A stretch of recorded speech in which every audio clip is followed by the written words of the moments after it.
what's good with everybody, man? I hope everybody's having a productive day, feeling blessed, and like I always say, it's one life, one chance. Only got one chance to do this right. Let's get it done. So, a lot of people ask me to do more book reviews, and I will be doing that soon, very shortly.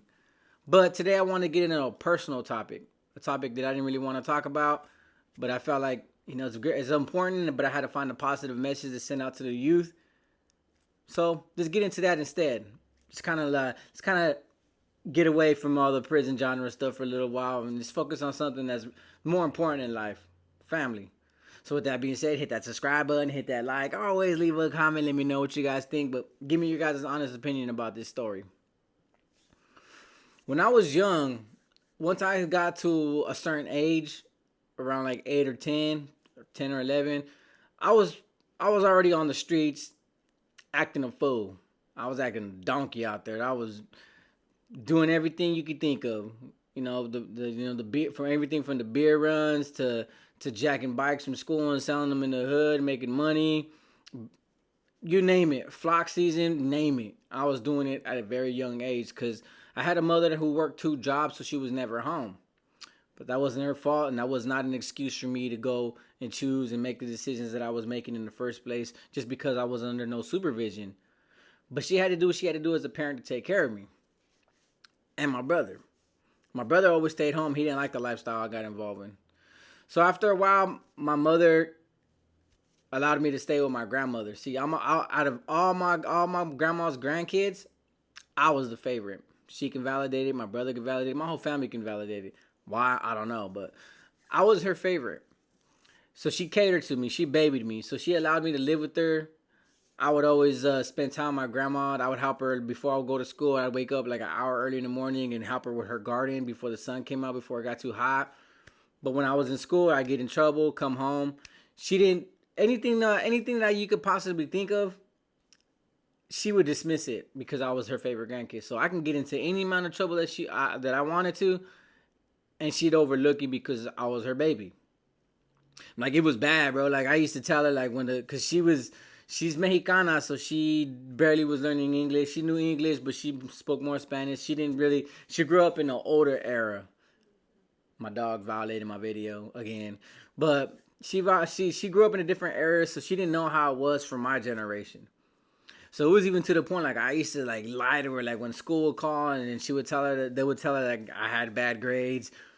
I would tell her, like, man, don't know, those grades are actually good. An A is the worst grade you can have, but, like, when you get down to the higher grades, like C, D, and F, those were the grades that you needed to have because they were the higher level grades of the alphabet.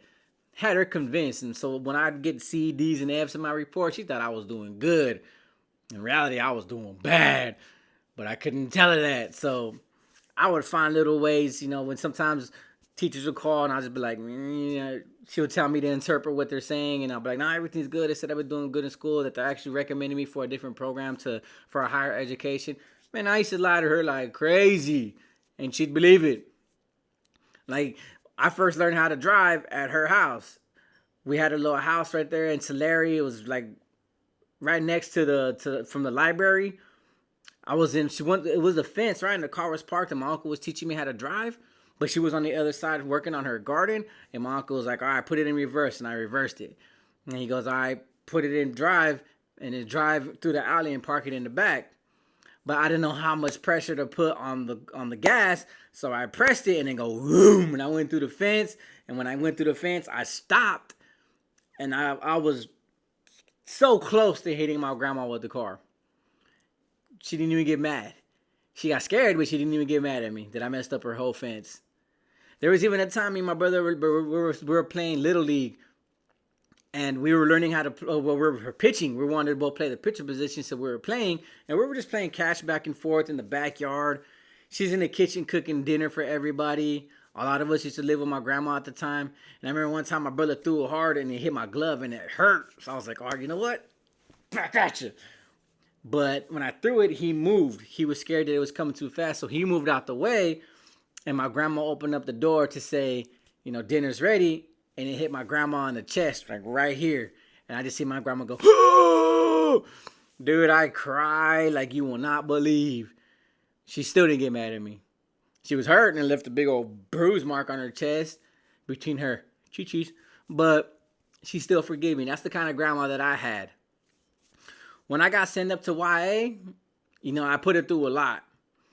And when I was in YA, she developed cancer. So she lost her hair. She couldn't walk no more. I was in YA my first term like 2 years. And right when I went to YA is when it kicked in and she lost the ability to walk. But what's crazy is that when I paroled in 2003, everybody in my family was there to welcome me home. They said that was the first time they seen my grandma walk in a year and a half. She's never gotten up. She's always had help. She's always had nurses. She's always had my aunts. So before I got out the car, they said my grandma got out of the recliner and did the best she could to walk out that door. Slow, patient, and then she wanted to be the first one to give me a hug. And I remember breaking down from that day, and I was like, man, she actually, for a year and a half, she couldn't walk. But the day that I came home, she found the ability and the strength in her to come outside and give me a hug because she hadn't seen me because I was her baby.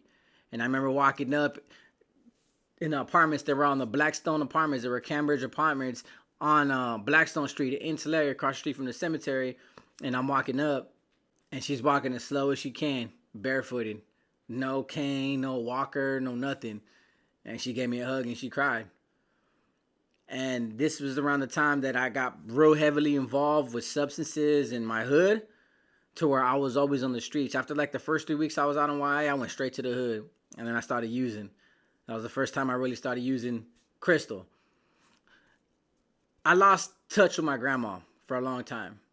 And my mom used to tell me that your grandma's asking for you. She wants to see you. Hey, just come home for one day, spend time with your grandma. And I was like, I will. But I was too busy doing this. I was too busy, licking everything.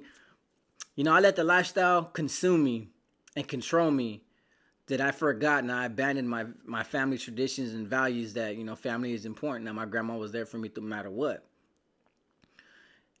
And that's what the point I'm trying to make, because the day before she passed away, she invited all her grandkids to come watch a movie with her.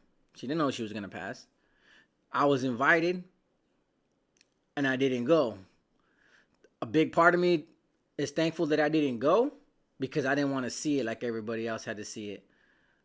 So what happened was that everybody watched the movie. Everybody fell asleep. The next morning, everybody went home. It was that exact morning. I had been up all night, spun out my misery, not concerned about nothing other than just chasing a high. And it happened. I talked to my Aunt Rita and I talked to my Aunt Linda, and they said that she was coughing up a bunch of black stuff. She was choking. She was crying. She was screaming. She was screaming that she don't want to go. She wasn't ready to go. She went through a phase like a few months before that, like all she was watching was God movies and watching things about Jesus and just praying that she makes it to heaven. And she was a real religious grandmother, should I say. So I remember pulling up to the homie Ricky Prado's pad on the east side, and I was chilling with the homie Giggler and Theo, and my mom already knew Ricky because we lived across the street from Ricky. And she walked up to him and she said, hey, man, you need to tell him to come home, that his grandma just passed. So I pull up. Ricky tells me, he's like, hey, bro, I'm sorry to break the news to you, my boy. And he gives me a hug, and I push him off, and I'm like, break what news? And he tells me that, hey, man, you got to go home, man. Your grandma passed. And I remember sitting on the top of the homie's a Mustang, and I was just like, what? No, and I was drinking. I was using crystal. I was smoking weed all on the same night. You'd be surprised how fast I sobered up, and I was just stuck. I didn't know how to cry. I don't know if I wanted to cry. I wasn't sure how to accept it. I didn't want to believe it. Like, I felt myself getting torn apart within the inside faster than you can imagine. But I didn't know how to react because I didn't expect it. So Giger's like, you want me to drop you off? I was like, nah, bro, I need to sober up real quick. I need to relax, dude. I need to figure something out. So I'm driving with Giggler. We're dropping off sacks here and there. My Aunt Lupe pulls up and she's like, hey, get in the truck. I'm going to take it to your mom's. So Giggler's like, hey, bro, go spend time with your family. But as soon as I got to the apartment, I couldn't get out of the truck. That's when I just broke down. And I broke down bad because the one person that meant the most to me in my life, aside from my mother, was gone. I didn't know how to embrace it. I didn't know how to accept it. I didn't know how to accept responsibility that I wasn't there that night. But like I said, a part of me wishes that I was, and a part of me is thankful that I wasn't because I didn't want to see what everybody else seen. Because if I explain the details to you, how gruesome they were, it'll hurt.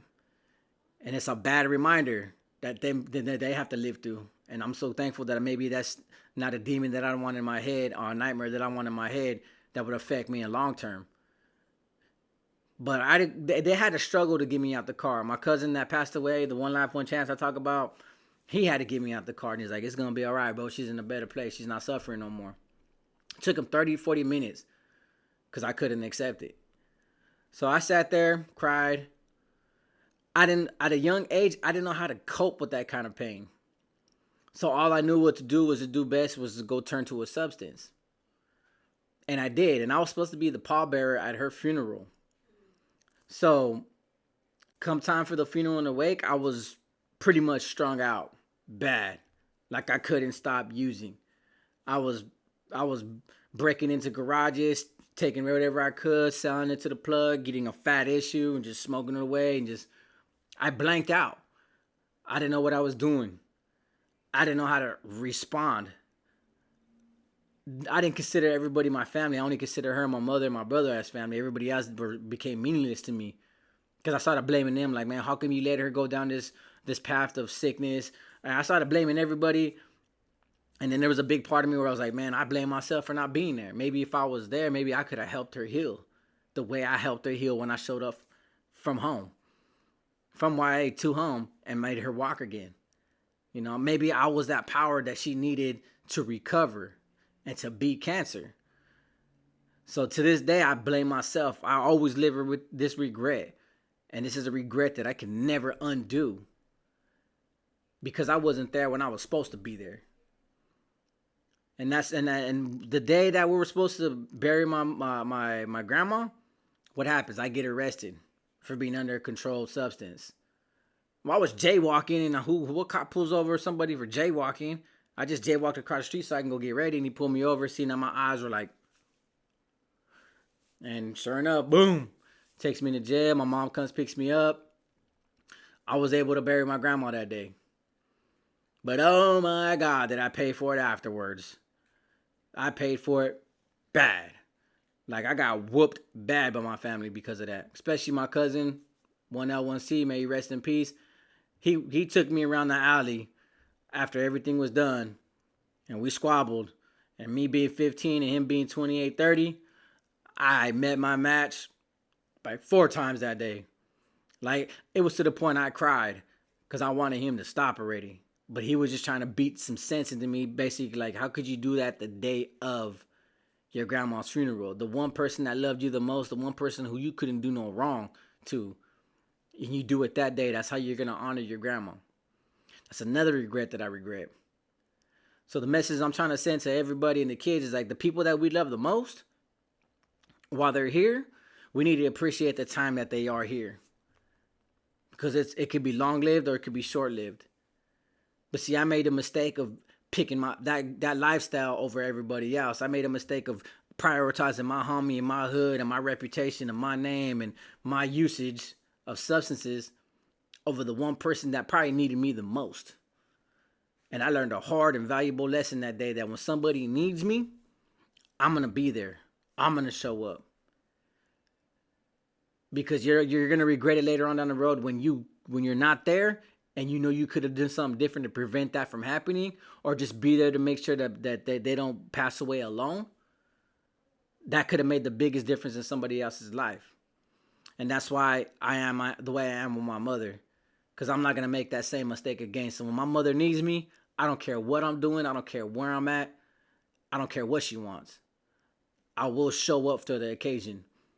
That's why I spoiled my mom the way she was. My mom just sent me right now to go get her pack of cigarettes and some hamburger buns because she's tired. And I got up and stopped doing whatever I was doing and made sure she had everything. Went over there and gave her a hug, told her to relax, and came home. Right before I did this video. My mom knows that she could turn to me for anything. I would give my mom my last dollar and I will go without before I make her feel like I'm not there for her the way my grandma probably felt the way she passed away. If there's one thing I can change, is that I could be there for my grandma if I would have known that she was gonna pass away, I think I would have made a better decision to say, you know what, I need to be there for her. At least that way she doesn't go away lonely. Because she didn't even get to leave this earth hearing that I loved her. So my message to the youth, and then for anybody, is that be there when it matters the most. Be there where it counts. I don't care if you're considered a deadbeat but now's the time to make a change, to be there for your kids. Your kids need you the most. A mother needs to be there for her kids. We need to be there for our elders. That way they can know all those years that they took raising us, that we're going to be there for them for this time to go. They were there for us all these years. Let's be there for them. Even if it's just for a friend. If you know your friend's hurting, if your friend needs help, be there for a friend. Because you'll be surprised how much difference it could make showing your support, showing your gratitude and appreciation for what they've done for you. And most importantly, the values of family. Family is all we have, even though a lot of us have entanglements where, we get into with our family. I find my brother like every other month. I get into my brother every other month. But my brother knows I'm just a phone call away. If I need to be there for him, I will be there for him. As much as we fight, I will be there for him. I got his back. That's my ace deuce. So I hope the youth can understand that. So while you're out there running the streets, forgetting that you have a family at home and being distracted with all this extracurricular lifestyle that this lifestyle provides for you, you're going to miss out on some of the greatest opportunities and some of the greatest memories that reside back home where it all started, your family. So that's the best message I can send for today to the kids and to everybody else, because I live with that regret every day. That's why that was one of the biggest decisions. When I came home, I told myself, I'm not going to go back to that life. I'm not going to go back to using, because I haven't talked about my controlled substance use while I was incarcerated, but when I do, you're going to see how severe that I got. But when I finally made the decision that, I got an opportunity to come home and change my life and not go back to that lifestyle, that was what this YouTube story is one of the biggest factors that I've had to factor in to say, you know what? I don't want to make that same mistake. And that thing happened to my mom, and I'm not there for her. I made that mistake once. I'm not going to make it again. So I wanted to share a personal story with you guys to show you guys certain pains that I've dealt with, certain pains that I continue to deal with. My cousin's passing, my grandma's passing. I wake up every day, and there's not a day that goes by that I don't think about certain memories. And they're constant reminders that change has been for the better. And I know both of them are up there looking down at me, smiling and happy that I haven't went back yet. Because that's what everybody else was saying. He'll be back in a year. It's been 3 years, and I'm proud of that moment. And I hope that they're up there like, you know what? He did good. He changed. So maybe that might be the peace that I need in my head, for knowing that they're up there saying, you know what? We're proud that he made that change and he's doing good. Keep it up. So positive message and positive vibes sent out to you guys as well. When you get a chance, hug your loved ones, give them a kiss, tell them you love them. With that being said, like I always say, it's one life, one chance. When they got one chance to do this right, let's get it done. Peace.